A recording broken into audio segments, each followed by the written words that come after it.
You're on mute. Salakia, Shalom, everybody. I was talking away and was muted up. With that being said, hey, my big brother just got in. Shalom, big brother. Um, No, how you feeling, my brother? good, good. Trying to get this Oh, coffee. oh, there you go. With the old man drink. With the old man drink. I always tease Sook about the coffee. Sook and my sister and pops. To me, this is just me. I could be wrong. To me, because I know coffee like is like a help pick me up. I guess is other than taste and stuff. That why you drink the coffee soup? I've been drinking it for years. I don't even know the difference no more.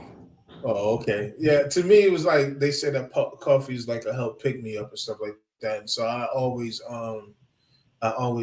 looked at it as it was like admitting I'm getting old. And so people like you don't drink coffee, and I'm like nah because the moment I feel like I drink coffee, for the purpose of like it picking me up, I feel like I'm admitting I'm getting old, and I refuse to give in to that. Not just yet. I ain't even 50 yet. So, with that being said, again, this is your pesky little brother, your favorite pesky little brother, Yahukanan Ben Yah. It's my big brother. Go ahead, big brother Suk. Introduce yourself.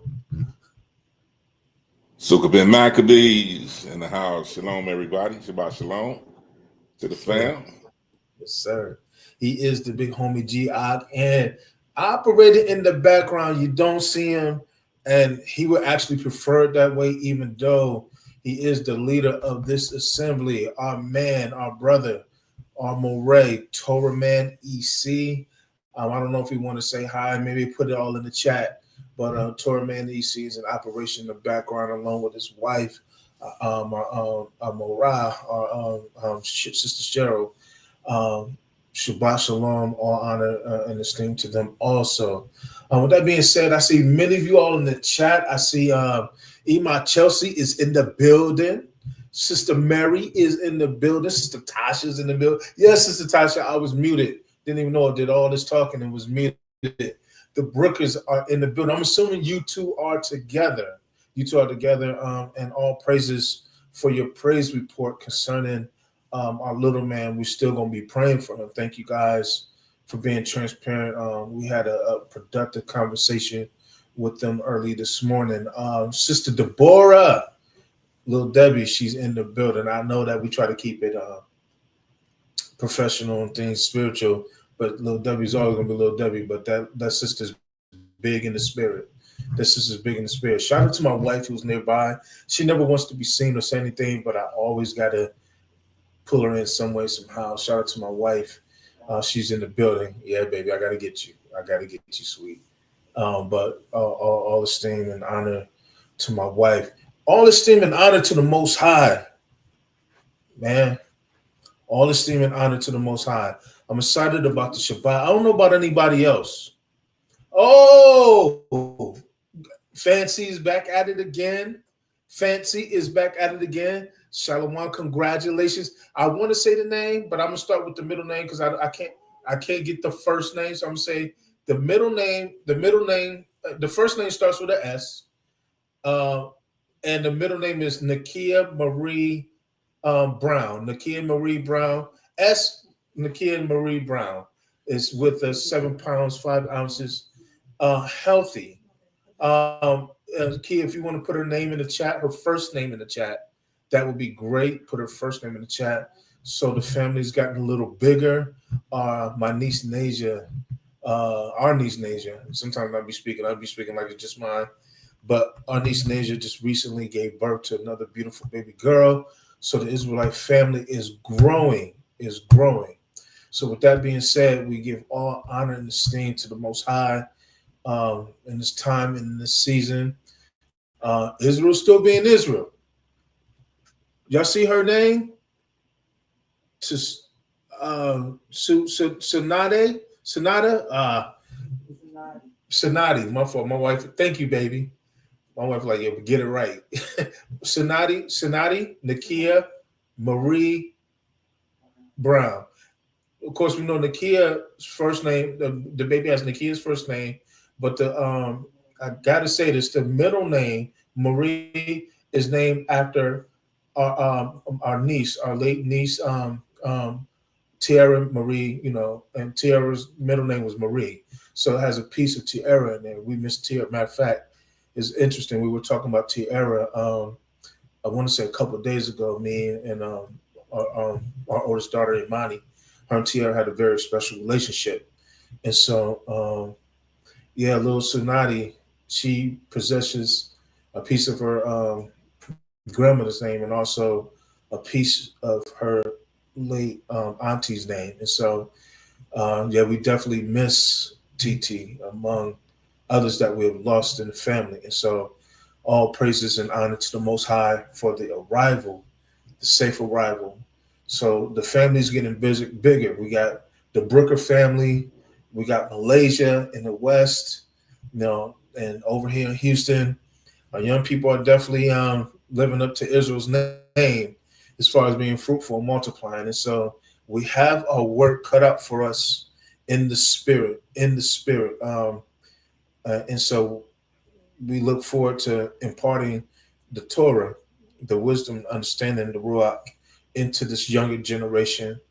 Our kids who are not having kids definitely have their work cut out for them as we assist them with growing, with expanding the kingdom of the Most High through divine impartation of the Spirit into the younger generation. They learn of the Most High. Before we get into this, before we get started, anything that's on your mind, my brother, anything that's on your heart, my brother, that you want to share with people.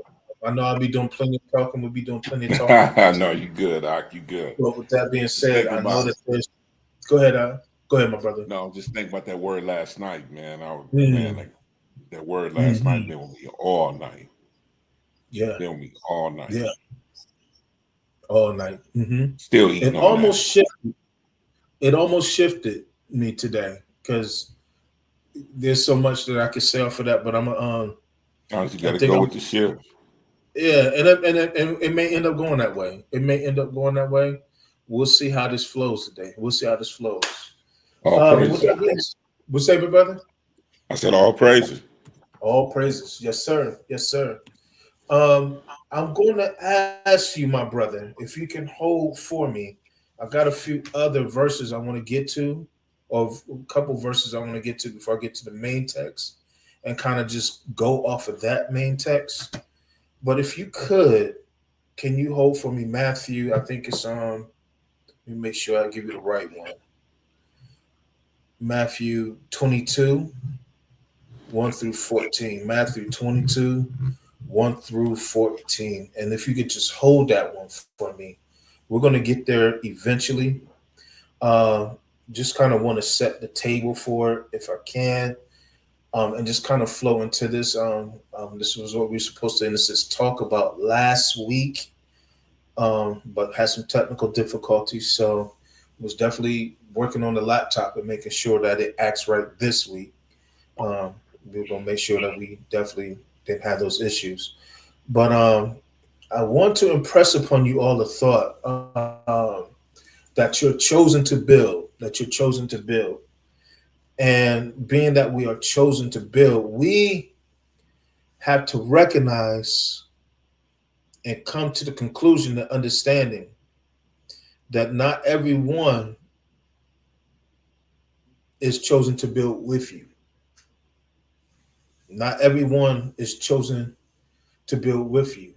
And so, in building, look for and expect opposition.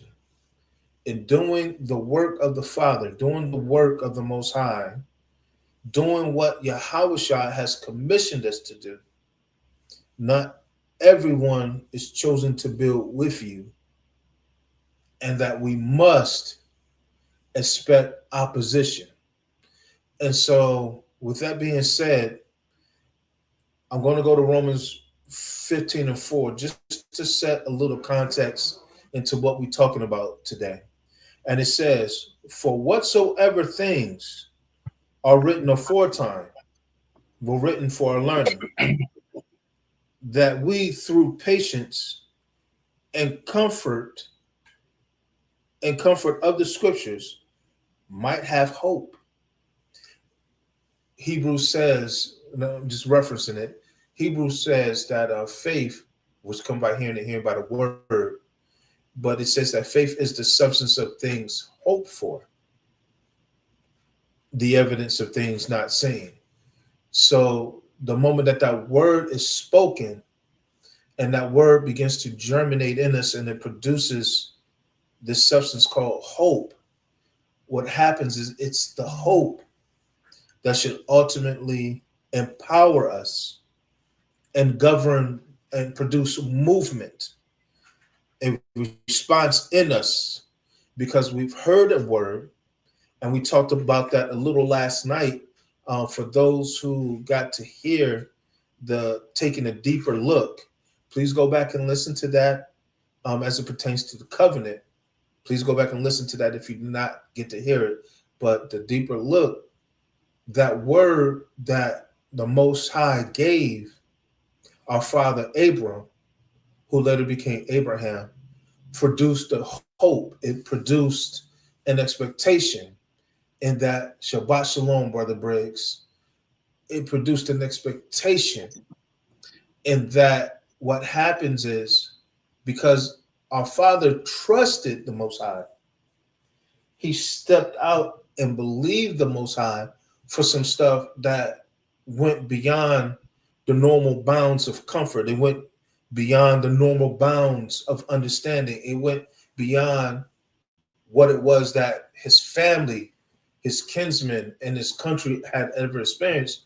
Because a lot of times we think that we're moving in faith because we're moving in things that are familiar. Like if we do something that we've normally done and we've gotten the results, we think that that's faith, and that's not faith. Matter of fact, I guess I might as well go there. Hold on, excuse me.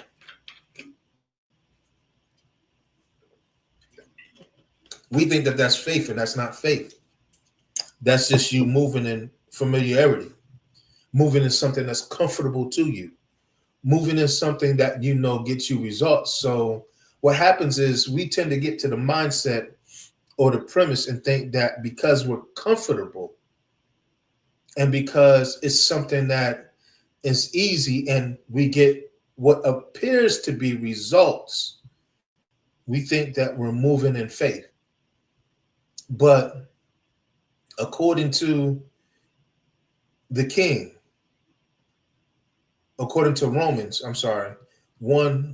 chapter 1, verse 16 and 17, it says that I'm not ashamed of the gospel, for it's a power unto my salvation. And I'm paraphrasing right now, to take me from faith to faith. So in other words, the Most High, in relationship to our walk with him, he's looking for us to eventually get to the point where we challenge him. In other words, not challenge him from a standpoint of foolishness, but we get to the point that if we are to truly walk in relationship, walk in covenant relationship, shalom, Brother Sakia, walk in covenant relationship with him, we got to get to the point where we believe the Most High beyond the limitation of what we've always experienced. Because what we've experienced is comfort. What we experienced is normalcy to us. What we've experienced is something that happens to us every day. So as long as those things are fine, and long as those things are happening, what happens is we get content. We get complacent. There's nothing wrong with being content. There's something wrong with being complacent. I can't remember exactly which prophet it was, but it talks about in the word that are you no different than the Cushites? And it mentioned the other nations because it was talking about us being at ease in Zion. And while we're at ease in Zion, what's happening is the house of the Father is going without.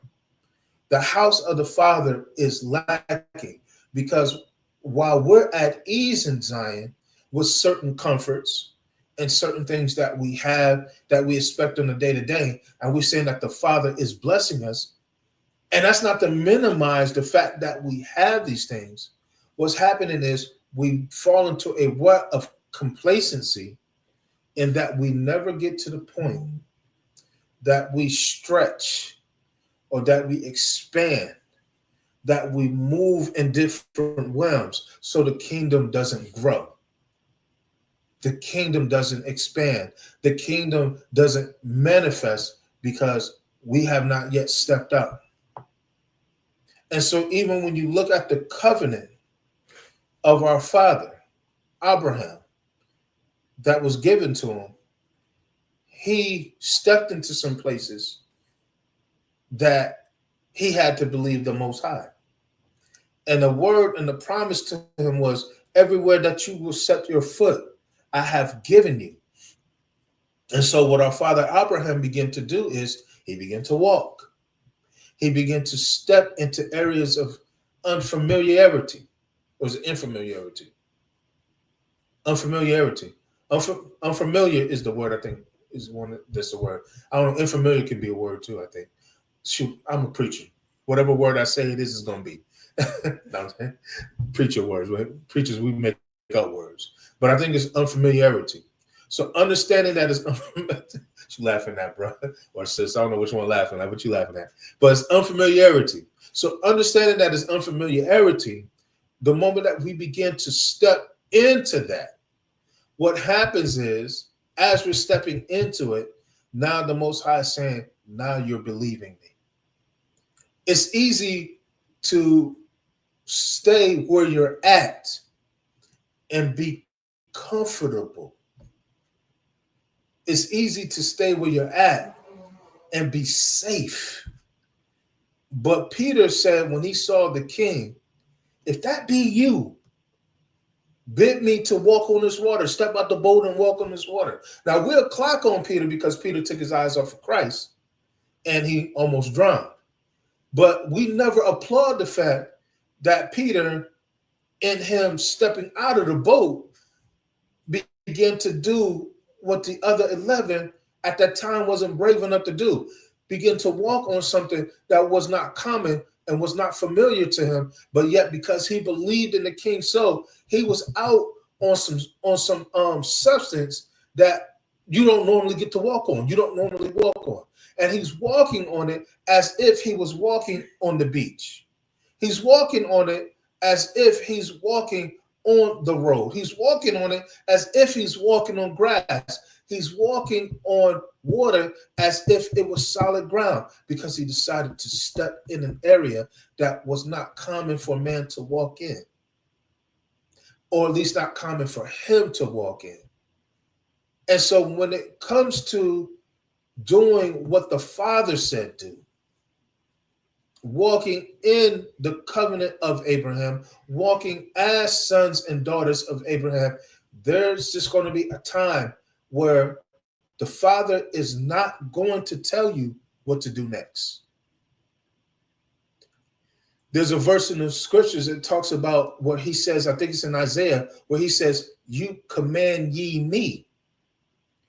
He said to Moses one time, I think, I want to say around the 11th or 12th chapter, where he says, it will be as you have said it is. And the reason why he was saying that is what he's showing in the relationship that he has with us, that there is a point in faith and belief and understanding that if we have this relationship, eventually I want you to step out on my word in such a way that you now begin to take charge and operate in the dominion that I've called you to do. And so now my spirit is at your command, because now you're walking in full trust in me. But what has happened is, because we've gotten familiar and we've gotten comfortable, there are places that we're called to go. There are places that we're built for. There are places that we're anointed to be. But because we're comfortable and we don't want to stretch out, we don't want to expand, what happens is we never step out. And so when you look at Amos 3:3, Let's go to it real quick. Very familiar passage. Amos 3:3. Matter of fact, let me start at verse 1. Let me just start at verse 1 with that. We always go to, especially with that passage, we always go to certain verses before we get to that passage. Amos 3:3. And it says, hear this word that the Most High has spoken against you, O Israel, O children of Israel. Again, the whole family which I brought up out the land of Egypt, saying, ye only have I known of all the families of the earth. Therefore I will punish you for your iniquities. Then he asked the question, can two walk together except they be agreed? Can two walk together except they be agreed? And so understanding that, when it talks about can two walk together except they be agreed, he's talking about us and him. He's talking about the growth and the expanding of his kingdom. So how is the kingdom going to grow and expand if we don't walk in agreement with what he already said to us from the beginning? Well, what did he say to us from the beginning? Everywhere that you have set foot, I have given you. Everywhere that you put, whatever you put the purpose your hands to do, I have blessed you to do. You purpose to do it, I will bless it. As long as you're not stepping out of Torah, as long as you're not violating Torah, as long as you're not violating my laws, whatever I purposed you to do, I will bless it. But the fact of the matter is, we have to be willing to step out. Yes, sir, Moray. That has not gone anywhere. That has not changed. The only reason why it has, quote unquote, for lack of a better term, changed is because we stopped walking. We stopped stepping. We've gotten comfortable. We've gotten content. We've gotten complacent. And so what happens is, because we've gotten content, we've gotten complacent, now all of a sudden the kingdom does not expand like the kingdom is supposed to expand. And so when we look at today, and when we look at us today as a quote-unquote assembly, whether it's Israel, whether it's church, Christianity, etc., what happens is, what we see is a lot of comfortable people. We see a lot of people that say that we believe the Most High. We believe God. And we step out on God, and God said this and God said that. And we say that we believe him. But now when it comes time to move, when it comes time to move with the cloud, move with the spirit, like in Numbers 16, where when the cloud moved, they picked up their tents and they moved where the cloud moved. When it came time to move with the spirit, we're not moving. We're still here in certain places. We're still believing the Most High for certain things. But when it comes to what we understand the call to be, because the word says many are the called, but few will be chosen. And so what does it mean to be chosen? Because our definition of chosen and the book's definition of chosen are two totally different things. Because those today we talk about chosen, we think that chosen is tied to struggle. Well, because the devil started working on me early, and I lost my mama, and I was addicted to drugs, and I was abused as a child, and I went through. We attribute that to chosen. But the Bible says, or the book says, that there is no temptation that befell any man such that which is common. So it's many people that have gone through domestic violence. It's many people that are going through depression. It's many people that have gone through abuse and drug addiction and all these other stuff.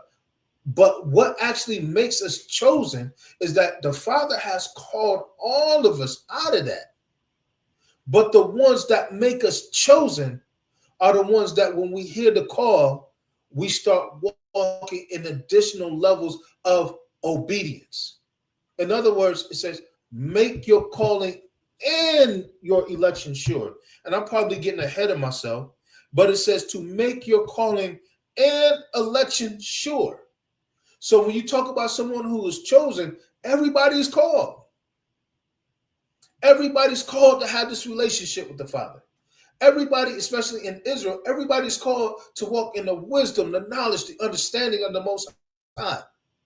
But now when it talks about the election, those that are going on unto perfection, not laying aside again the repentance from dead works, not laying aside again talk of this doctrine. We're not out having virgin birth conversations. We're not out is salvation only for the Gentiles. We're not out talking about the same old talking points that everybody else is talking about. But now when we're talking about the truly elect in this day, the truly elect are strictly out wanting and desiring to do the will of the Father.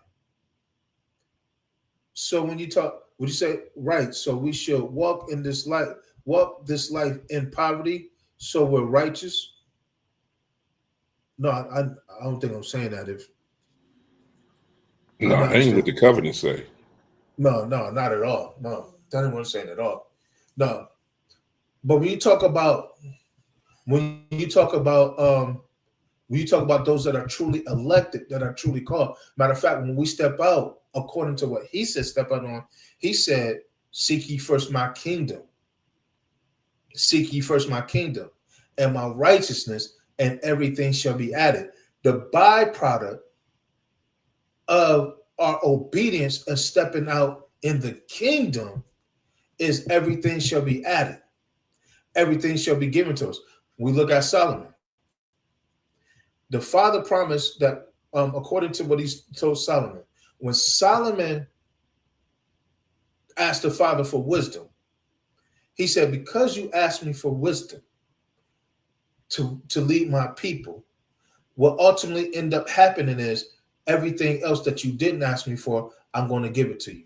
So now the Father purposed to give Solomon riches, money, a name, and everything else that came with it. Why? Because he asked for wisdom on how to lead my people.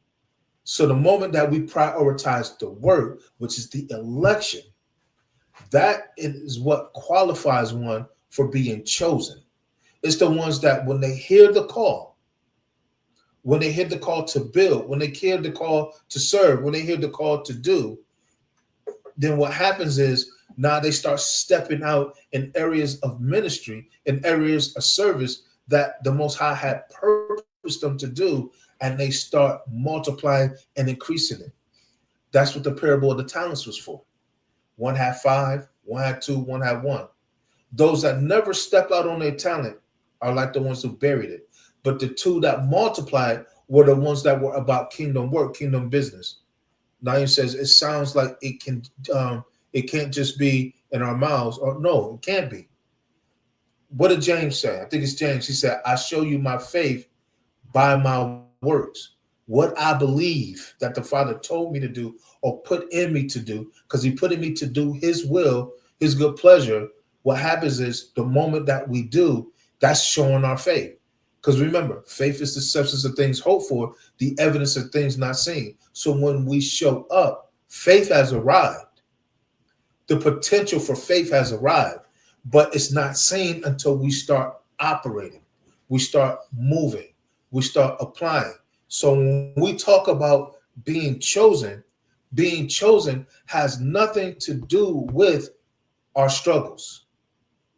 Being chosen has nothing to do with our pain. Being chosen has nothing to do with our letdowns. Those is altars. Those are old altars that need to be torn down. When Abraham, our father, stepped out and he built his first altar that we see in scripture, that altar was based on what the Father said. It was based on the promises. In other words, the Father said to Abraham, our father, he said, I will bless thee, and I will make you a blessing, and I will bless your children.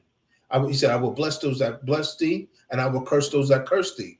And so based on that alone, what happens is now our father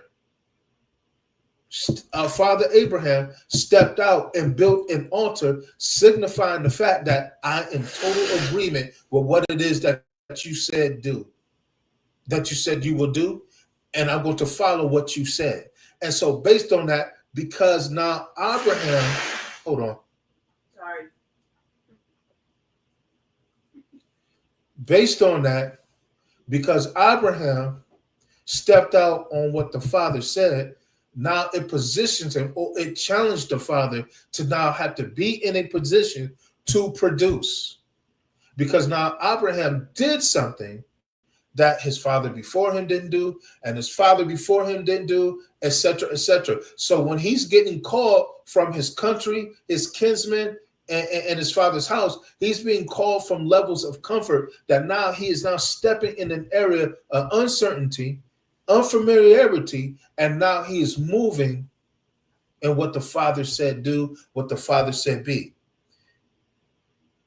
But it has nothing to do with what Abraham struggled with before, before he left his father's house. It was not the fact that maybe he didn't have this relationship with his mom that he desired, or he didn't, have, the latest sheep or the latest goat or anything like that. It had nothing to do with that. Or maybe his crops didn't grow like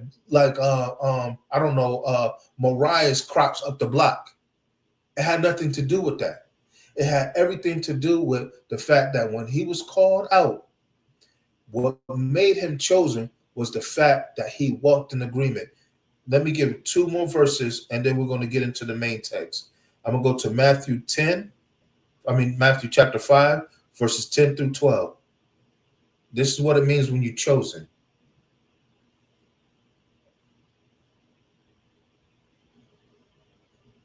Matthew 5, verse 10 through 12.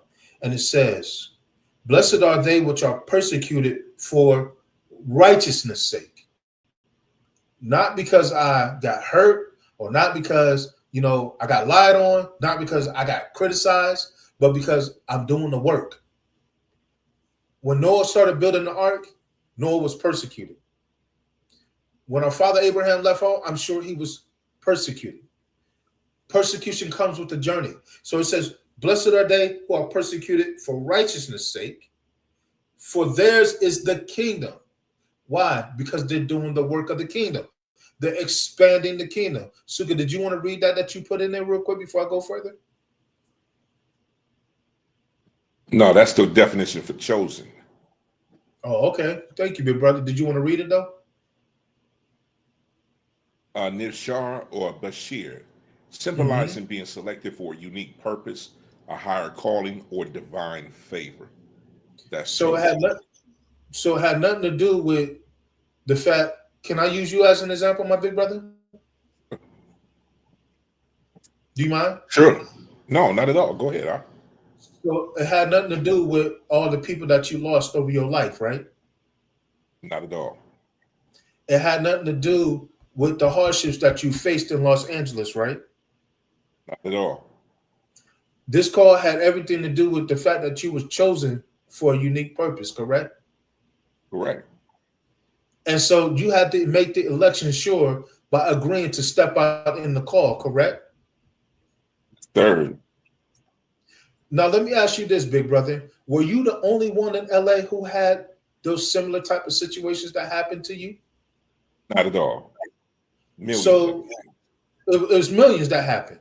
But for whatever reason, Right. The father said, "I'm using you," correct? That's correct. And there was that very purpose that called you out of that, correct? Out of darkness, yes, sir. So let me ask you this, big brother. When you started answering that call, how were you treated by those who, when you started answering that call, how were you treated? I was treated all right, but with those, they were happy for me when I answered the call. I was, in a sense, I was celebrated in a sense, because I was coming out of darkness into the marvelous light. You know what I'm saying? I was celebrated. I remember when I first started as a young preacher in Christianity, how my aunts and them were. My aunt was 80s, and they were so happy because they knew the call that was on my life, and they were happy for me to respond and walk right into it. Everybody was happy. It wasn't no, "Oh, no, now you're finna just suffer." No, man, it was joy. It was joy to be chosen. It was joy to walk into this thing. We teach that it's struggle. You know what I'm saying? Oh, sorry, Salaki. No, go ahead. But then you had to make your election sure, correct? Of course, definitely. Too much is given, much is required. So what happened when you had to come to Ohio? Man, I was saying they thought I was a fool. What They happened? thought I was crazy. They thought I was a fool. The people that when I left and they went on the mission, now some people that I was around thought I was like, "Are you sure? Is this is this God? Is this God? Are you sure?" Man, I knew the voice of the Most High, so I jetted. So the people outside the church, I'm about to really get into this. The people outside the church, they were happy for you. The people, yes, I'll take. Let me say this. Yes, sir. Some people it was divided. Mm-hmm. The people in the church, they were happy you there as long as you there. Mm-hmm. But the minute you take the leap of faith, as we say, and move and walk in the things of Yah, people got a problem because some people are territorial to your membership. It's not your mission; it's just your membership. They want the membership. So when I heard the voice of the Most High, it was boom, I'm gone. It was nothing stopping me. Nobody could tell me anything because I locked in. Nuts. People thought, man, what you going out there for? Man, my own family was like, what? There's nothing there. I know it's there. I know it's there. I heard like my father Abraham heard. Hallelujah. And I did what I was supposed to do. And I did it. I jetted. My life has been changed for the better ever since. So you move from what's familiar to stuff that is not familiar. Oh man, move very much from what was familiar to not knowing anything where I was walking into. It questioned it because I heard Yah, and when I heard Yah, it was time to go. It wasn't what I felt; it was what was ordered for me to do. It was what was directed for me to do. Because the chosen people flow with the voice of the Yah. They're listening for the voice of Yah. They're not being dictated by what they feel. They're going because Yah said go. We're not trying to analyze the situation. So as being an Israelite, being a nomad, be who we are, we go where the cloud goes. We go with where the voice directs us. Yes, sir. I just wanted to point out something real quick. Okay, let me get back to this verse then. That sound about right. Persecution come with doing the right thing. Don't come from you leaving struggle. Struggle is familiar to everybody. Doesn't make you chosen because you struggle. He just said, the brother just said, millions of people have similar stories like him in LA. I know millions of people who've been abused, mistreated, lied on. That doesn't make you chosen. That's just common. But now the election is the ones that, despite all the other stuff, the voices, you endeavor to want to hear what Yah is saying do. So it says, blessed are ye which are persecuted for righteousness' sake, for theirs is the kingdom. Blessed are ye when men revile you and persecute you, and shall say all manner of evil against you falsely for my sake.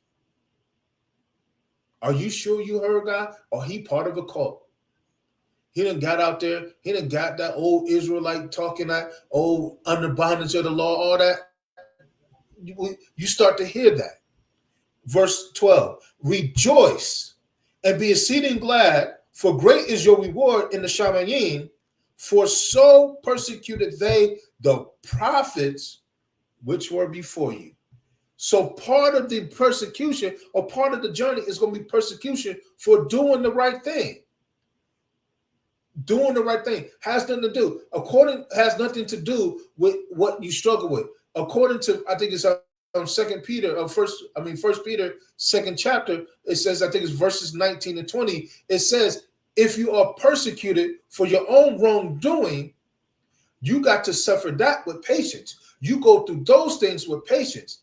But as it pertains to those who are truly called, those who are truly elected, those who are truly walking in covenant relationship with the Father, persecution is going to be a part of the journey. Persecution is going to be a part of what you go through. But it has to be for righteousness' sake. So as we get into the text, what the Father is saying is, I've called a lot of you. I called many of you. But now, as we get into the text, what we're going to find, or what we're going to have to come to the understanding is, in having this call, eventually those who are truly chosen are the ones that when they hear the call, they step into action. Suka, can you give me Matthew 15? Let's start at verse 1, big brother. I'm sorry, Matthew 22, verse 1. Matthew 22, verse 1. Yes, sir. And Jesus answered and spoke to them again by parables and said, the kingdom of heaven is like a certain king who arranged a marriage for his son, sent out his servants to call those who were invited to the wedding, and they were not willing to come. Again, he sent out the servants, saying, tell those who are invited, see, I have prepared my dinner, my oxen and fatted calf are killed, and all things are ready. Come to the wedding. But they made light of it and went their ways, one to his own farm, another to his business, and the rest seized his servants, treated them spitefully, and killed them. But when the king heard about it, he was furious, and he sent out his armies, destroyed those murderers, and burnt up their city. Then he said to his servants, the wedding is ready, but those who are invited were not worthy. Therefore, go into the highways, and as many as you find, invite to the wedding. So those servants went out into the highways and gathered together all whom they found, both bad and good. And the wedding hall was filled with guests. But when the king came in to see the guests, he saw a man there who did not have a wedding garment. So he said to him, friend, how did you come in here without a wedding garment? Was speechless. Then the king said to the servants, bind him hand and foot, take him away, cast him into outer darkness. There will be weeping and gnashing of teeth. For many are called, but few are chosen. Stop right there. So what we see is a scenario played out in the Shamayim. Our king gives a parable, and he gives the sense through the parable. And he's saying that in this call, a lot of people were called. A lot of people were called to this wedding. But because they were called to the wedding, what happens is they didn't want to come to this wedding that was prepared. There was nothing that they had to bring to it. There was nothing they had to add to it. The Father has called us to something that he's already prepared for us. Remember, the king said, I go and I prepare a place for you. If it was not so, I would not have said it. And I could have messed that verse up as I paraphrase it, but he said, I go and I prepare a place for you. And so understanding that the Father said, the king is saying that he goes to prepare a place for you, we're going to something, or we're working or moving towards something that as long as we continue to walk in obedience, it is a prepared thing. It is a prepared place. It is a prepared engagement, a prepared interaction. We just have to be willing to lay aside a few things. But what you see in the interaction here is that because the people already had some comforts, they had some things in mind that they were already doing, despite the fact that the fatted calf was already killed, the dinner was prepared, etc. But the people didn't want to leave their farms. They didn't want to leave their merchandise. They had already had their comforts. They already had their life. Christ said in Matthew 10, whoever shall lose their life for my sake shall get it, but whosoever shall keep their life shall lose it. We'll get to that, so I'm getting ahead of myself. But for those that have that mindset, what happens is we have to be willing to give up something. We talked about this a little bit last night. We have to be willing to give up something in order for us to gain the riches that the Father has for us. And so based on that, when you look at what is communicated or conveyed in this parable, it starts with, I'm calling you to a blessed place. I'm calling you to something that I've already set aside and prepared for you. The question is, what are you willing to give up to get it? Because what you give up is an investment. It is a seed. It is something that you sown, whether it's leaving familiarity, whether it's leaving comfort, whether it's leaving relationships, whatever it may be. The bottom line is it starts with you having to be willing to sacrifice something. But the problem with us as Israel, the problem with us as people is as we desire the things of the Father, we don't want to give up nothing to get it. That was the whole purpose of, even when you talk about the circumcision that was ordained, and we'll get more into that as we get into taking a deeper look. I'm sure that we're going to cross those verses. We're not going to go through chapter by chapter, but I believe that we will cross those verses, because when you talk about the circumcision was an oath. It was a token. It was a sign, an outward display of our commitment, our mindset of being willing to cut away something that is dead in order for us to step into life. Because remember, of all our body parts, you cut my finger, it bleeds, it heals. You cut my leg, it bleeds, it heals. But when it comes to the male member, and I don't want to be really explicit here, but when a man is circumcised, that skin does not grow back because it is a dead thing. But now, if you keep that dead thing, it can become unclean and it hinders stuff. So that dead thing has to be removed and pulled back. It's the one part of our body that if you cut it, it does not grow back. That's what our sin is supposed to be like to us. That's what our flaws and our shortcomings are supposed to be like to us. That when we get away from them, when we get separated from them, we cut those things off and they don't grow back. So pertains our relationship with the Most High. When it talks about us going from faith to faith, as our relationship grows with the Most High, we get further and further away from dead works. Why? Because now we're making the calling and the election sure. And so now what the Father is saying to us and calling us to a prepared place is you'll have many that are called. When it talks about the highways and the byways and everything else that everybody's called from, what it's talking about is people who are called from it. It's a metaphor, and it denotes the word is dioxidus. Dioxidus, it means or hodos. They're two words that are in the Greek, and it means that they are a way, a road, a journey, a path. It denotes metaphorically a code of conduct, a manner of life to conduct yourself or to gain access. So in order to gain access to this prepared place, we have to adopt a code of conduct. We have to adopt a mentality, a mindset. So the mindset that we had prior to the call, prior to being selected, prior to being chosen to come into this prepared way or prepared place, we have to scrap it. We have to be willing to walk away from it. We have to be willing to move away from it. We have to be willing to outgrow it.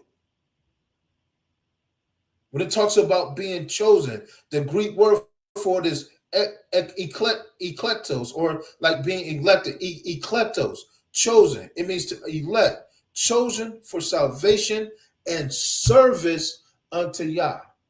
What did the Father say to Pharaoh? Let my people go that they may do what? That they may serve me. And so understanding that, we're called out of the bondage. We're called out of persecution. We're called out of the dark places into the marvelous light of the service. And so because of that, now when we hear this call, that calling and election must be made sure to the point that now everything that is within us, the talents that the Father has given us, the gifts, the callings, the things that he has gifted us, the wisdom that he placed in us from the time that we were conceived in our mom's womb. Now when those things have come forth, now he's saying, donate and present those things to me. Give those things to me. Give those things to me in the form of your service, because now it's time.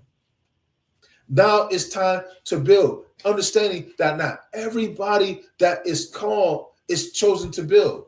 The reason why is because they don't adopt the right mindset. They don't adopt the mentality of, okay, I'm comfortable.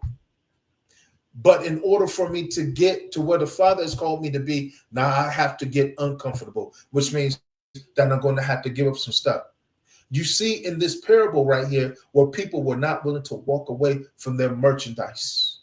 They were not willing to walk away from their farming. They were not willing to walk away from their things. And so when it comes to this call, you're going to have to be willing to go places in the spirit that you've never gone before. Believe the Most High for some stuff that you've never believed him for before.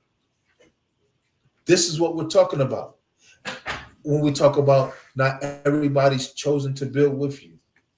And it's important because what is going on today in Israel is we're seeing places in Israel. We're seeing holes in Israel. We're seeing things in the community of Israel. And there are needs in Israel that individuals are anointed, called, gifted, talented to serve in and assist in, but we're not stepping into the breaches. We're not stepping out. Why? Because we're comfortable, or because we're afraid of the persecution, or we're afraid of failure, or for whatever reason, we're not stepping out. The Father's saying, listen, I'm with you. The Father's saying, listen, I'm the one that delivered you. The Father's saying, I'm the one who made myself known to you. The Father's saying, I'm the one who empowered you.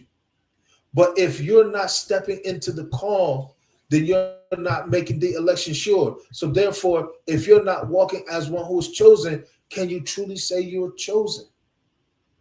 Remember, many are called, but the few are chosen.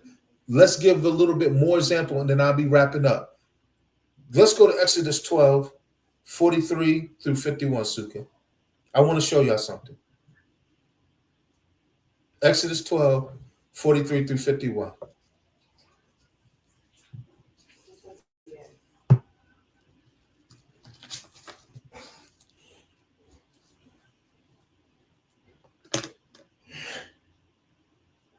You got it, big brother?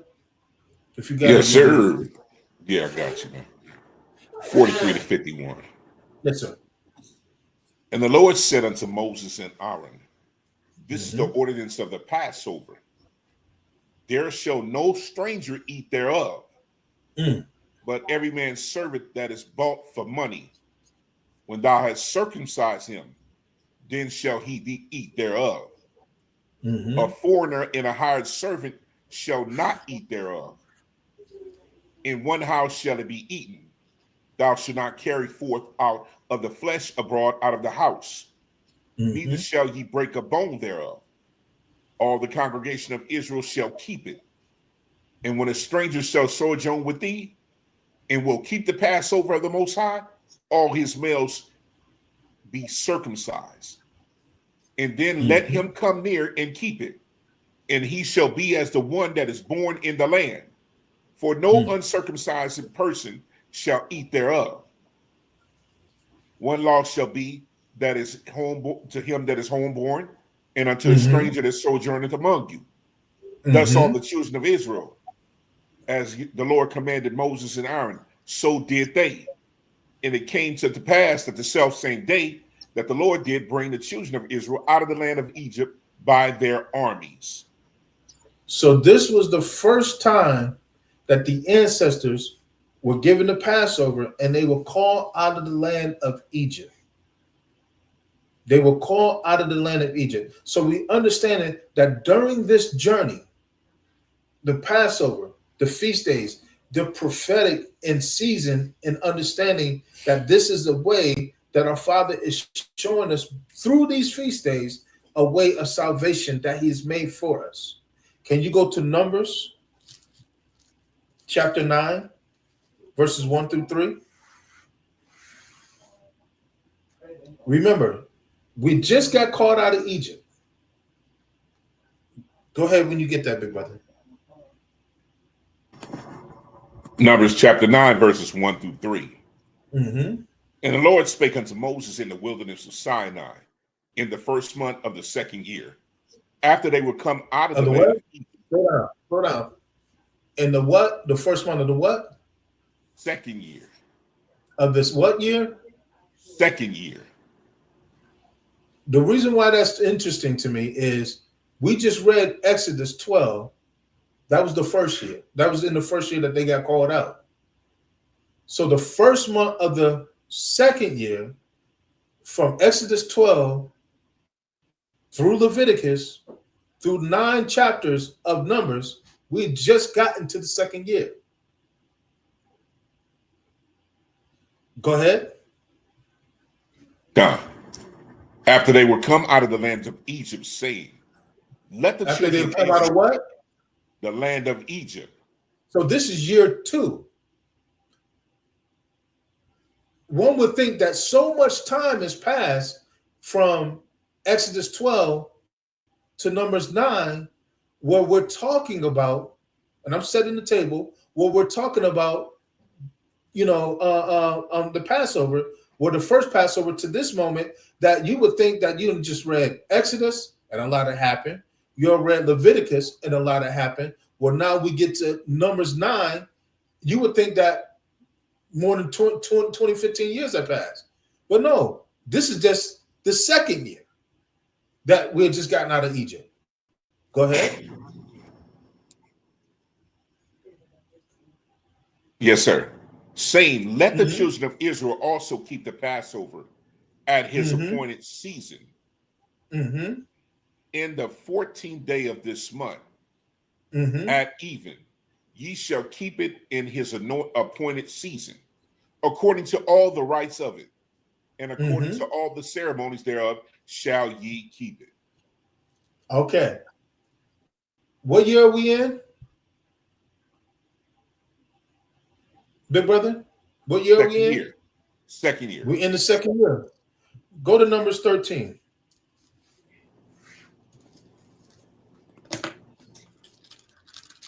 Give me verses 1 and 2. And the Lord spake unto Moses, saying, send out men that they may search the land of Canaan, which I give unto the children of Yasharel. Of every tribe of their fathers shall ye send a man, every one a ruler among them. You said 1 and 2. This is happening when? Second year, correct? Okay. Correct. Skip verse 17 through 20. And Moses sent them to spy out the land of Canaan. And said he did them, what?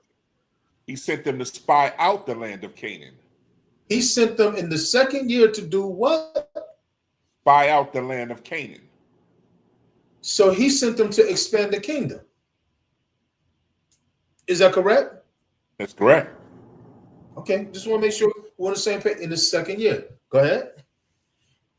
And said unto them, get up this way southward and go into the mountains and see the land. What he said, do what? It is, and see the land. And see the land that he had already talked to our forefather Abraham about, that he had already promised us, that word was to carry us, because I'm sure that word was passed from generation to generation to generation to generation. So he's saying to them, now it's time to actualize or see the promise in the second year of just getting out of Egypt. Go ahead. Yes, sir. And see the land, what it is, and the people that dwell therein, whether they be strong or weak, few or many, and what the land is that they dwell in, whether it is good or bad, what cities they dwell in, and whether in tents or in strongholds, and what the land is, whether it be fat or lean, whether there be wood or therein or not, and be ye of good courage, and bring of the fruit of the land now the time was. What did he say? I'm surprised you ain't paused there for a second. No, before that. Be of good courage. Be of what? Good courage. So opposition is going to come. Yeah, you know where I'm headed, brother. Opposition is going to come. But he said what? Be of good courage. Go ahead. And bring of the fruit of the land. Now the time was the time of the first ripe grapes. First fruits. Yes, sir. He said, go into the land, spy the land, look at the land, and when you come back, do what? Bring fruit. What? Bring the first fruit of Yes, the land sir. that I've given you. Yes, sir. That, in the eyes of the Most High, I got to take my glasses off so I can see better. For some reason, I can't. I blurry when I read, but I can't look at the screen good. In the eyes of the Most High, this is a done deal. And what year are we in, Suka? Year 2. We're in year 2. And he's already saying in year 2 of coming out of Egypt, I'm giving you the land. Yes, sir. Go back and bring me some grapes. Go back and bring me an offering. Go back and bring me first fruit. This is what he's saying. Correct? Correct. We reading that correct? We reading that right? Okay. We reading that right. Verse 25. Yeah. Okay, I just want to make sure. Verse 25. The crazy thing is he sent him in a certain season. In a certain season. Mm-hmm. In a certain season. Where there would be. Yes, sir. It was yes, sir. It was the first ripe grape season. Everything had just bloomed. Everything had just bloomed, and he sent them in there. Synonymous with what feast? And that's a whole nother lesson. Synonymous with what feast? Feast of what? Feast of. Synonymous with what feast? Feast of what? Feast of weeks. Feast of harvest. Yeah. Pentecost. Yeah, exactly. Yeah, what do we call Yahweh during that time? Yahweh what? Yahweh, Lord of hosts, Yahweh Sabaoth. Yeah. That mean he Yahweh Sabaoth. That mean he fighting, right? I mean, this what Yahuwah Sabaoth, harvest, feast. So he's already saying to us, year 2, family, year 2. He's already saying to us, yes, Yah is a strategic God. About to get there. Year 2, family. He's already saying, go over to the land now. This is like, come on. Listen, I've given you laws. I've given you statutes. I've given you commandments. I've given you judgments, wise counsel. Now I'm ready to give you the land. Year 2. This is just me. I always thought from the time of this to the time from the time of Exodus to the time of Numbers, I always thought that was a long time. But when I'm studying Numbers and I'm sitting there looking at Numbers, I'm like, only 1 year had passed. So from the time he set all that up to this moment here, we're in the 2nd year of just moving from Egypt. And the Father is saying, okay, it's time to go over and take the land. Verse 25, big brother. And they returned from searching the land after 40 days. Mm-hmm. And they went and came to Moses and to Aaron and all the congregation of the children of Yasharel unto the wilderness of Paran to Kadesh, and brought back word unto them and unto all the congregation, and showed them. They did what? They brought back what? And showed to all the congregation word. They brought back what? They brought back word unto them. Go ahead. And to all the congregation, and showed them the fruit of the land. And they told them and said, we came unto the land whither thou sent us, and surely it flowed with milk and honey. And this is the fruit thereof. Nevertheless, the people be strong that dwell in the land, and the cities are walled and very great. And moreover, we saw the children of Anak there. The Amalekites dwelled in the land of the south, and the Hittites and the Jebusites, and the Amorites dwell in the mountains, and the Canaanites dwell by the sea and by the coast of Jordan. And Caleb stilled the people before Moses and said, let us go up at once and possess it. Salakia, we're on verse 30. So right now, what you see is there are ones that came back that were called. They came back with a wicked report. They came back with a report that went against the Most High. And what year we in, Sukkah? Year 2. Year 2. Now Caleb says, read Caleb starting at verse 30 again. And Caleb stilled the people before Moses and said, "Let us go up at once and possess it, for we are well able to overcome it." Mm. But the man that went up with him said, "We are not Mm. able to go up against the people, for What they that? are What strong." the, I almost said something else. What that dude say? What he saying? Wait. Said, "We are not Back able up. to go up against the people." Wait. Back up, big brother. Back up. What did Yah say, big brother? Yeah, I told us to go and possess it. Right? Didn't he say be courageous? Be encouraged, be of great courage. He said be of great courage. So Yah said be of great courage. Caleb said what? What did Caleb say in verse 30, big brother? He said, and Caleb stilled the people before Moses and said, "Let us go up at once." Calm down. Let us go up at once. Go ahead. And possess it. And do what? Possess it. Yo, let's get that. He talking the same language that the Most High is talking. Be of great courage. Yo, I don't care about no giants in the land.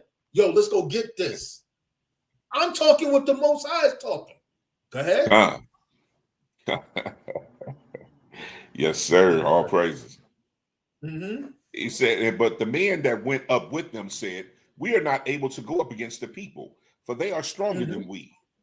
And they brought up an evil report of the land which they had searched unto the children of Israel, saying, "The land through which we have gone to search it is a land that eateth up the inhabitants thereof. And all the people that we saw in it are men of great stature. And there we saw the giants, the sons of Anak, which come of the giants. And we were in our own sight as grasshoppers. And so we were as we were in their sight." So we too busy looking at what everybody else talking about instead of focused on what the Most High said we can do and be and have with him. According to, I think it's Psalms 37, he said it is his good pleasure to do what? To give us the kingdom. That's what the Father said. That's what he said. But we ain't talking the same language that those that are not truly called, that are not truly chosen, they're not talking the same thing that the Father is talking. Because those that are truly chosen in this time, they hearing other voices. Those that are truly called during this day and time, we saying what thus saith the Most High. The Father is saying his strength is made perfect in our weakness. The Father is telling us that we can build. He's saying that we are yet able. So if we're yet able, why are we fearing? Why are we fretting? Why we were? I got to come to the conclusion that if my Israelite brothers or my Christian brothers and sisters or whoever else believe any other report than what the Father said, you ain't chosen. Give me chapter 14, verses 1 through 9. Let's finish the story.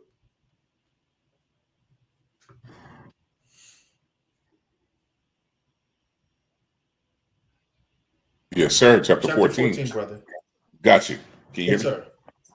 And all the congregation lifted up their voice and cried. And the people wept that night. And all the children of Israel murmured against Moses and against Aaron. And the whole congregation said unto them, "Would Yah that we had died in the land of Egypt? Or would Yah we had died in the wilderness?" All these people are called. All these people are called. But go ahead. "And wherefore has the Most High brought us into this land to fall by the sword, that our wives and our children should be a prey? Were it not better for us to return unto Egypt?" Believe it, idiots. And they said one to another, "Let us make a captain and let us return unto Egypt." Woo, man. Come on. Go back to comfort. Go back to what's familiar and claim it be a move of God. Come on, man. Come on. Come on. And they what hear, we talking about, family? Come on. Go ahead, big brother. Go ahead. My fault. Go ahead. No, you good. Where we at? Verse 5. Yes, sir. Then Moses and Aaron fell on their faces before all the assembly of the congregation of the children of Yasharel. And Joshua the son of Nun and Caleb the son of Yephune which were of them that searched the land, rent their clothes. And they spake unto all the company of the children of Israel, saying, the land which we passed through to search it, it is an exceeding good land. Because they If the chose. Most High delight in us. Look how chosen folks is talking. Can you read that verse again, verse 7? This is how the chosen talking today in this day and time. Go ahead. And Joshua the son of Nun and Caleb the son of Jephunneh, which were of them that searched the land, rent their clothes. And they spake unto the company of the children of Yashrael, saying, the land which we passed through to search it, it is an exceeding good land. If the Most High delight in us, then he will bring us into this land and give it to us, a land which floweth with milk and honey. Can you read verse 8 again? Can you read verse 8 again? If the Most High delight in us, if he do will what? Bring us in delight in us. If he delight in us, go ahead. Will bring us into this land and give it to us. A land that floweth with milk and honey. Only rebel not ye against the Most High, neither fear ye the people of the land, for they are bread to us. They food to us. We'll eat them up. Why? Because of the God that's what they taught like us. They taught like us. These people was food to us. Forget they giants, they food to us. Go ahead. Their defense is departed from them. And the Lord is with us. Fear them not. But all the congregation made stone them with stones.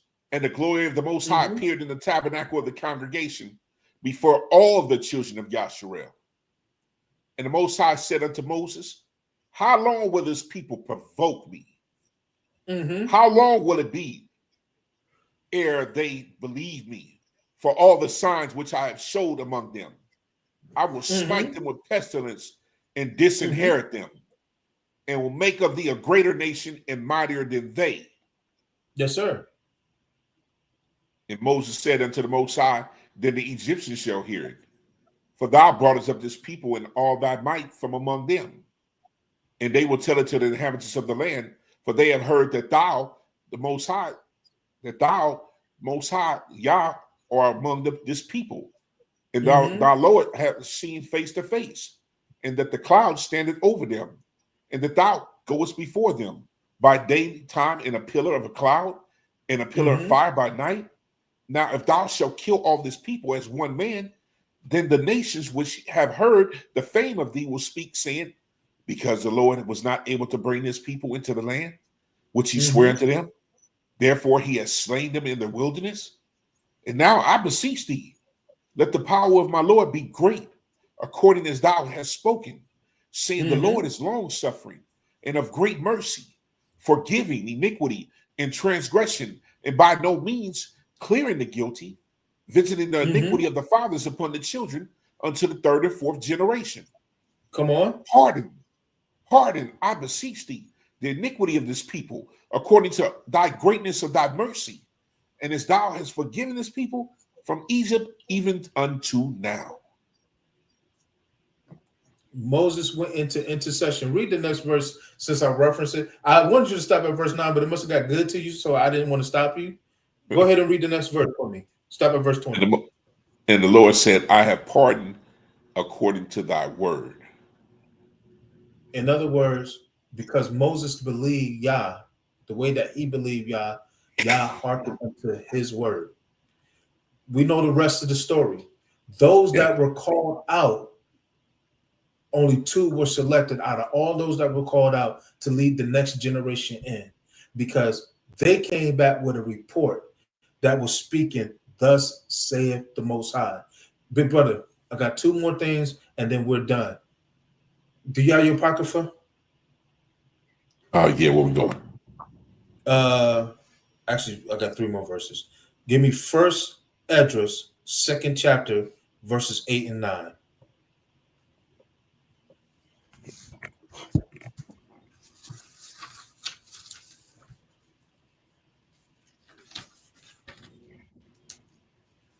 What I don't have my Apocrypha. Okay, if you don't got it, I'll go ahead and read them. Let me put my glasses on. And it says, Second Esdras, chapter 2, verses 8 and 9.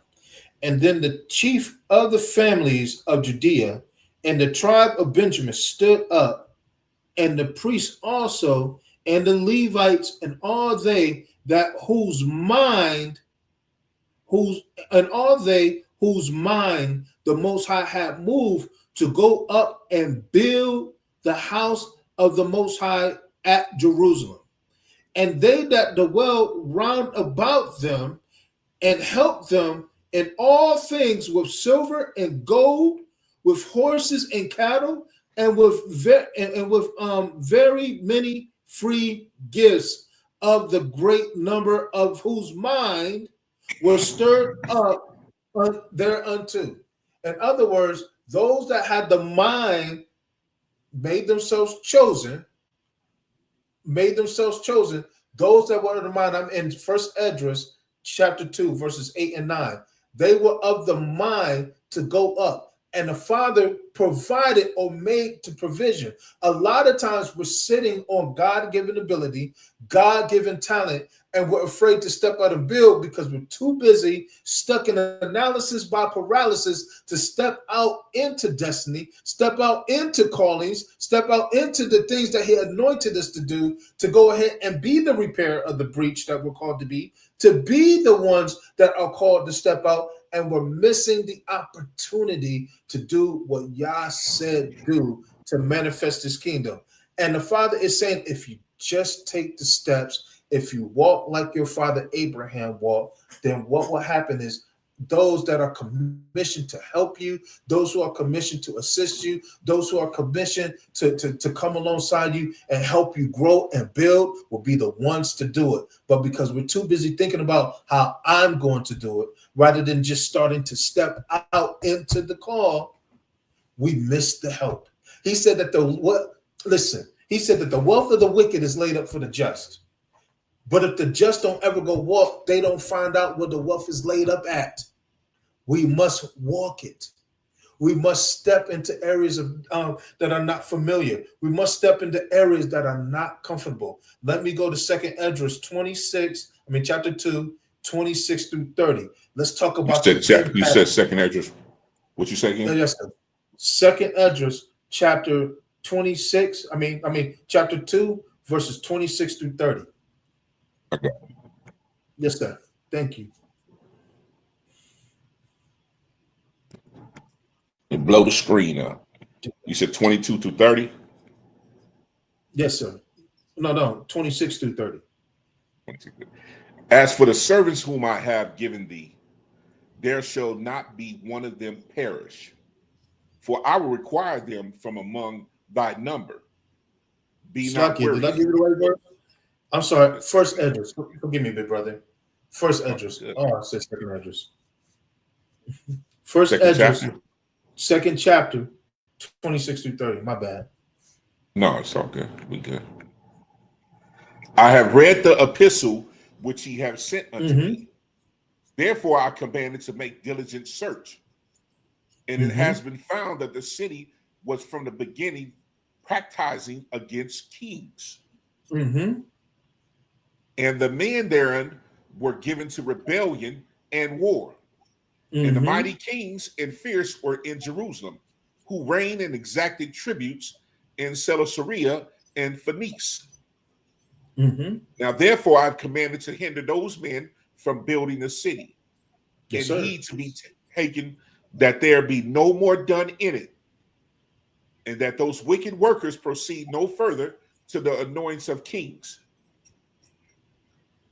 And King Xerxes, his letters being read, Rothamus and Salamis, the scribe, and the rest that were in commission with them, removing in haste toward Jerusalem with a troop of horsemen and a multitude of people in battle array, began to hinder the builders.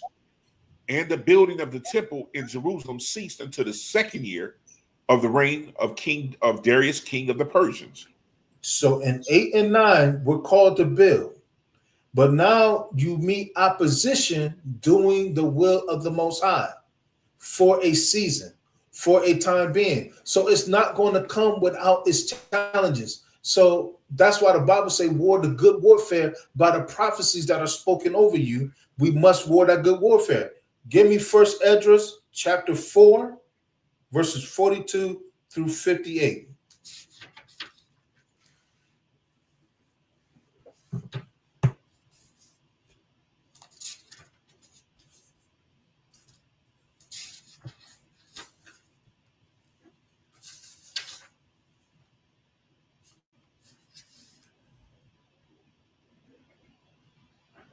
Remember, verses 8 and 9, we were called to build. Later on in the same chapter, you see where there's opposition that comes to the building. This is part of this is part for the course. This is part of we should expect this. When you got it, if you're reading, big brother, let me know. I think you're on mute. Give me verses chapter 4, verses 42 through 58. Got you on there. 42 to 58. Then said the king unto him. Then said the king unto him, ask what thou wilt, more than is appointed in the writing, and we will give it thee, because thou art found wisest, and thou shalt sit next to me, and shall be called my cousin. Now let me give you some context. What has happened is there was a question among three servants that was put to the floor. What is the most powerful thing in the world? One said strong drink, the other said a king. The last one, which obviously is an Israelite brother, said that it's a woman aside from the truth. So once he heard the explanation of the woman aside from the truth, then what happened was they began to deliberate on who was the most wisest answer. And the one that selected the woman aside from the truth was the one that was that was picked with the most wisest answer. This is important because now as we're looking at what we're reading here in verse 42, what happens is the king asked him, because you have given me such wise counsel in the word, what is your reward? What reward do you want? So now the man begins to ask the king, this is what I want for my reward. Go ahead, big brother. Verse 42 through 58 again. Then said the king unto him, ask thou wilt more than is appointed in the writing, and we will give it thee, because thou art found wisest, and thou shalt sit next to me, and shall be called my cousin. Then said he unto the king, remember thy vow, which thou vowest to build Jerusalem in the day when thou camest to thy kingdom, and to send away all the vessels that were taken away out of Jerusalem, which Cyprus set apart, and he vowed to destroy Babylon, and to send them again thither. Thou also hast vowed to build up the temple, which the Edomites burned when Judea was made desolate by the Chaldees. And now, O Lord the king, this is which I require, in which I desire thee, and this is the pricely liberality proceeding from thyself. I desire, therefore, that thou make good the vow, the performance whereof with thy own mouth thou hast vowed to the King of heaven.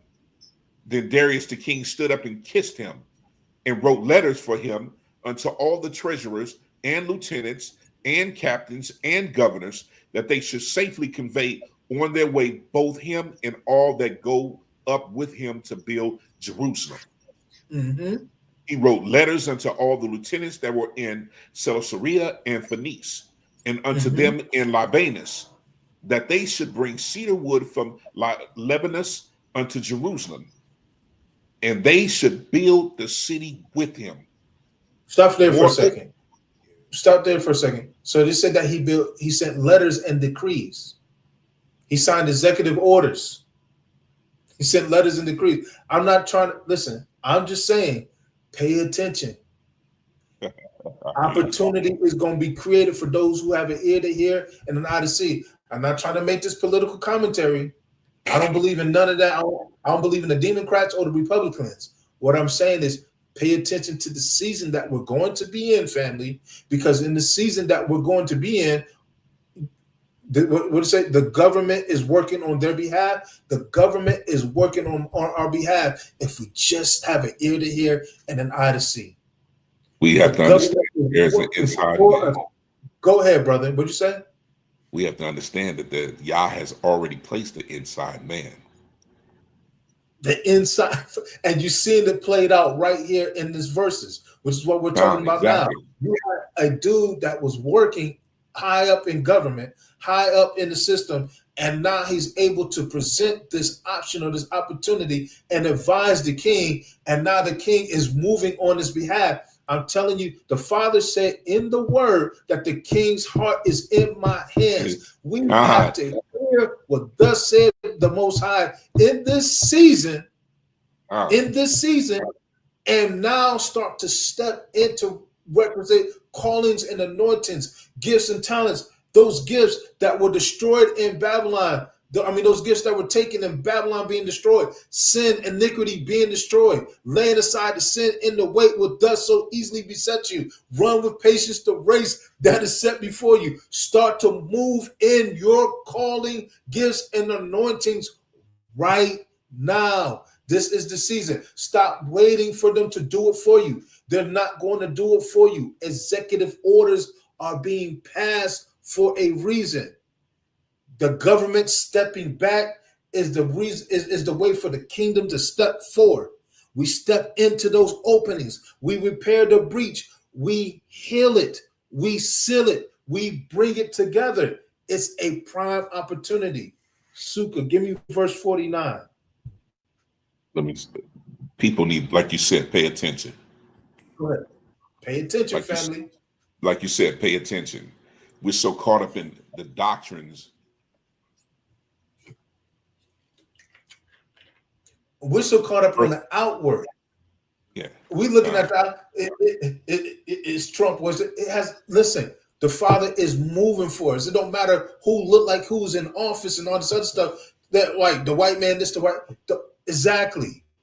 The Father moved upon Cyrus to write a decree. And that decree, he said, honor that vow. The wisest man, the one that is an Israelite, that's the inside man that's working on the inside, asked the king or commanded the king to keep your word, to honor the vow. This timing, this season, listen, he think he doing stuff for the small caps. He think he doing stuff for his son-in-law. He don't know. He doing that stuff for us. We got to pay attention, family. We got to say, okay, if you're stepping back here for the so-called Israel, you're stepping up for the true Israel. Don't even know he doing it. Go ahead, big brother, verses 49. If you pay attention, this is repeated cycles. These are repeated cycles. Go look at Esther. Go look at the Hebrew boys. Go look at Daniel. Yes. Why do you think we read Romans 15 and 4? Exactly. He's in the book, family. Yes, sir. Go ahead, Sue. Khan, that's crazy. Verse 49. Moreover, he wrote for all the Jews that went out of his realm up into Jewry, concerning their freedom, that no officer, no ruler, no lieutenant, no treasurer should forcibly enter into their doors. Divine protection in the order. Go ahead. And that all the country which they hold should be free without tribute. And the Edomites should give over the villages of the Jews which they held. Yea, that there should be yearly given 20 talents to the building of the temple until the time that it were built. And other 10 talents yearly to maintain the burnt offerings upon the altar every day, as they had a commandment to offer 17. They're going to be funded on stuff that don't even know it. Go ahead. Yeah, and all that they went from Babylon to build the city should have free liberty, as well as they, their posterity, and all the priests that went away. He wrote also concerning the charges and the priests' vestments wherein they ministered, and the likewise for the charges of the Levites to be given unto them the day that the house were finished and Jerusalem built up. And he commanded to give all that kept the city pensions and wages. This man did what they And he sent Go away ahead. all the vessels from Babylon, and Cyprus had set apart. And all that Cyrus had given in commandment, the same charge he also to be done, and sent unto Jerusalem. Now, when the young man was gone forth, he lifted up his face to heaven toward Jerusalem, and had praised the King of heaven. Listen, family. Not everybody during this season is chosen to build with you. Stop waiting for everybody to start getting out there and planting and working with you. If the Most High has purpose to put in your heart to do something in this season concerning the kingdom, or to support, the work of a assembly that you part of, etc., be found doing it, because we're in a prime season, a prime opportunity. It's a window. I don't know how long the window gonna be open. It may not be open now, but while it is prime opportunity, prime season, be found stepping out in areas that the Father has put in your heart to do. Remember, we just read in First Esdras chapter 2, those who had a mind, those who had a mind. Move with what the Father has put in your mind. Our Moray has been teaching out of Haggai for a minute, for about 2 years now. Step out and build. Do what it is that you're called to do. Move in the areas that you're called to move in. There's things that are in you, ministries that are in you, talents that are in you, that he shouldn't have to wait for you to move in them to recognize them in you to do. By all means, family, just do it. Just do it.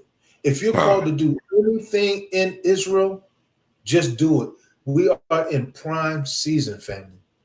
But how you know you're truly chosen is when you step out in that calling, in that prerequisite anointing, and you step into purpose and destiny and start doing what the King has commanded us to do. He says, shall I find faith in the land when I return? Shall I find you doing what I put in you to do when I return? Or are you the one that buried the talent? Are you the one that's the profitable servant? Today, make that decision. He has not given us a spirit of fear, but of power and of love and of a sound mind. With that being said, it's much more I could say. I still got verses, but I don't know what I'm gonna stop right there. Yeah, but I said, let me select you. I said a lot. Go ahead, big brother. I said a lot. Yeah, you said a lot. Yeah, but it was beautiful though. The crazy thing, what I'm concentrating on, when you commit to build, the Most High commits to make way and make wages for you. He commits to take care of you. And this is what we don't see. He said, listen, and like in verse 55 and 56, he said, likewise for the charges of the Levites to be given unto them until the day that the house were finished in Jerusalem built up. And he commanded to give all the city and kept pensions and wages. In this right here, I've seen David do as well when they were actually committed to the craft. David, before he died, he hired 3,000 Levites, and the scriptures say he paid for their housing and he paid for he made the instruments himself, and he made sure they had their wages. So the Most High has proven that he will take care of us. You know what I'm saying? What is your problem? Give him a chance to show that his word is true. So block out all these other voices and hear what thus said Yah say. So we can move and we can prosper and we can do this. He said, David said, forgetting not the Most High and all his wonderful benefits. This is the benefit of serving the Most High.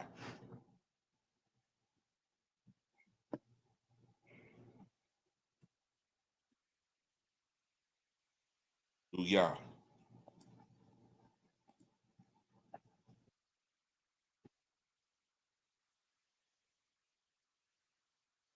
Sorry, can't hear y'all.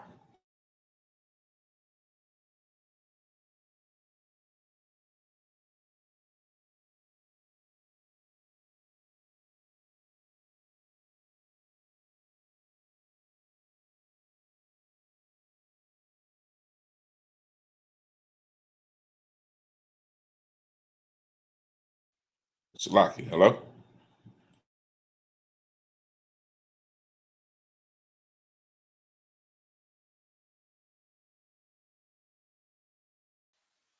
Khan. He stepped away. All right, Khan. Great lesson. We have any questions, any comments? Very good lesson.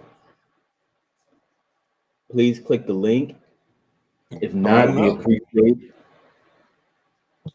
each and every one of you that have joined us today. We pray that something has been said. All right, there you go. I'm sorry. Yeah. That goes so bad. But yes, sir. Yeah. Listen. Man. Great lesson. Don't take anything away from all that we talked about. We hinder the work of the Most High. The Most High, it don't take him long to do what that's what we were going over in Numbers. The Most High don't take long to do what it is that he desires to do for us. We just have to be in agreement with him. If it's taking long, it's because we haven't settled it in our mind to really, truly, and wholeheartedly step out and be who he's called us to be during this time, during this day. And so what happened is because we haven't stepped out, it causes us to miss seasons of when he's trying to move. It was year 2 that the ancestors were called to go into Canaan and take the land. But because they didn't have the faith or were not in agreement with the timing of the Father, it caused them to go and wander another 38 to 39 more years for that generation to die off. I'm of a quote unquote, I guess, an older generation. And so my mindset right now is I want to operate in the spirit of Joshua and Caleb. And that when we operate in that spirit, when the Father is saying, go forward, I don't care what other voices are saying anything opposite of what the Father is saying. We're going to go forward. I don't care what them executive orders look like on the surface. I understand that if they're looking like that on the surface, the Father said his strength is made perfect in our weakness. That is his opportunity. And everything that is for us to be successful and to thrive in Israel is in Israel, is in the family. Let's begin to step out for those who are truly chosen. Not chosen because we survived tough circumstances. That's everybody. But chosen because when we heard the voice of the Father, we said, I'll go. I'll go. I'll obey. I'll do. This is what I have to offer. This is my talent. This is my calling. This is my gifting. I give it to you, Yah. All praises to the Most High. Thank you, Sister Deborah. All praises to the Most High. With that being said, are there any questions? Please click the link. Said it was 1 year from the, yeah, it was 1 year, literally, from Exodus 12 to the 9th chapter of Exodus. 1 year. A whole lot happened in that year, but it was 1 year. And it was year 2 that the Father was ready to take the family into the promised land. But the family didn't have the right mindset. They were called, but only 2 out of that generation was chosen. Even when people talk that mixed multitude, remember, there were Egyptians that were in that mixed multitude. Guess what happened to those Egyptians? In I think it's chapter 11, they died off.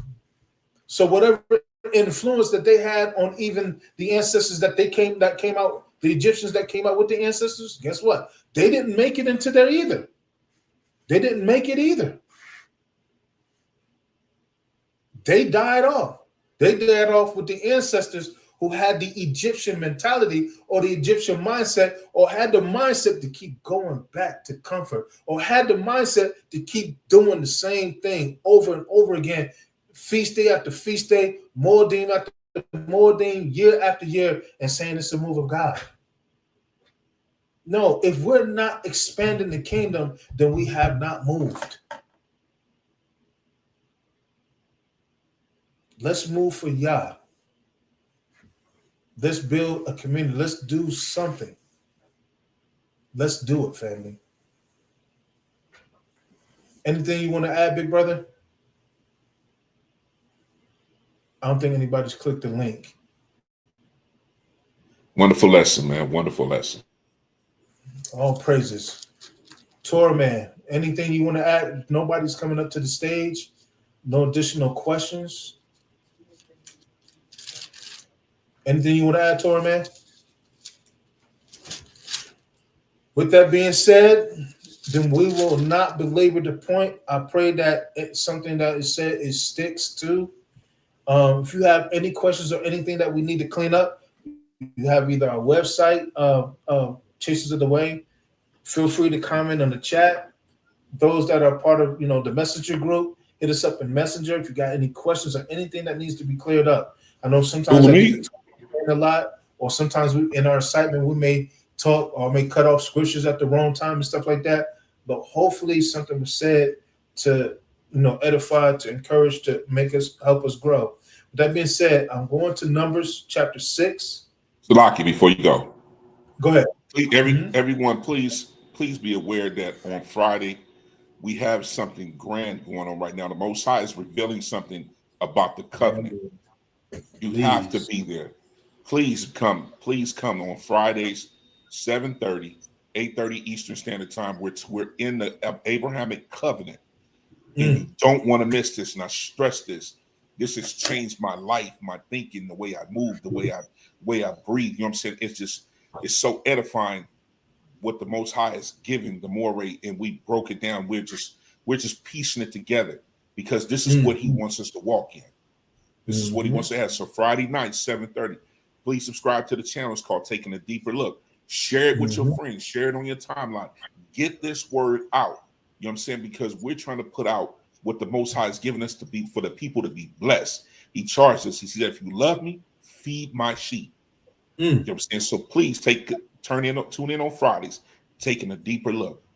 We're in it, the Abrahamic covenant right now. Salaki, go ahead. Yes, sir. All praises. I echo everything that my big brother said. Please, by all means, check that out. We're not talking the usual talk where Valentine's Day just passed and we're teaching Valentine's Day lessons. We're really trying to give deeper insight by the direction, the guidance of our moray, and we're trying to really give that understanding, that edification. And it's a different vibe, a different feel. It's not like it's a typical class or lesson. We're just having basic conversation over the scriptures. And it's not something that's pre-planned or we meet about. We really literally are just having the conversation. So with that being said, we encourage you to go check those out. For those that attend on those days, on those Fridays, you're more than welcome to come up on stage and converse and add to the build. We welcome it. But yeah, we're just having a conversation over the book. And as the Father reveals these things, we're just trying to give it to the family live and in time. There's nothing studied or rehearsed about this. We literally look at the scriptures and we start just looking at it as if we're literally three men gathered together studying the word of the Most High, and what he gives us in that moment is what he gives us in that moment. It's real, it's organic, and just right in your face. So hopefully you guys will go back and check out those other lessons, and also especially the last two where we talk about the covenant of Abraham, because to Suka's point, the Most High has given us, we believe, some powerful insights that give us to what we've inherited from our father Abraham and how we should be moving in this day and time as we walk in that covenant. This is what he wants for us. This is what he wants for us. Yeah. That's all I got to say. It's what he wants for us. Absolutely. Be bold. Embrace it. That being said, Numbers chapter 6, verses 22 to 27. Please, family, hear these words. Hear these words, family.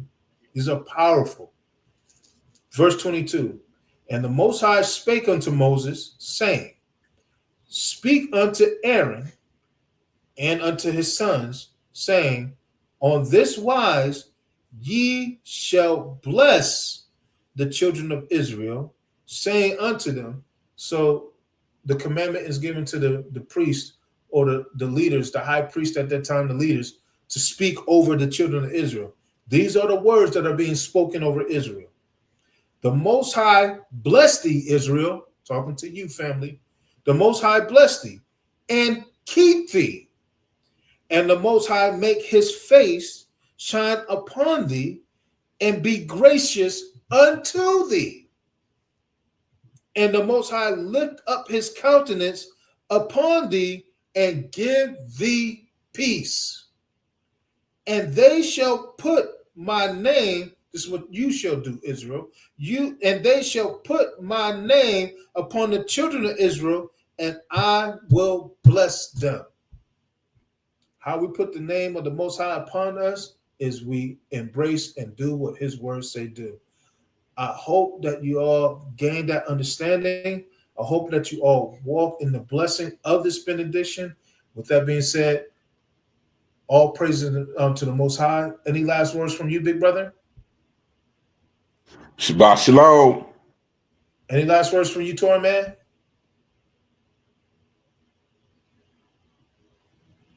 Nope.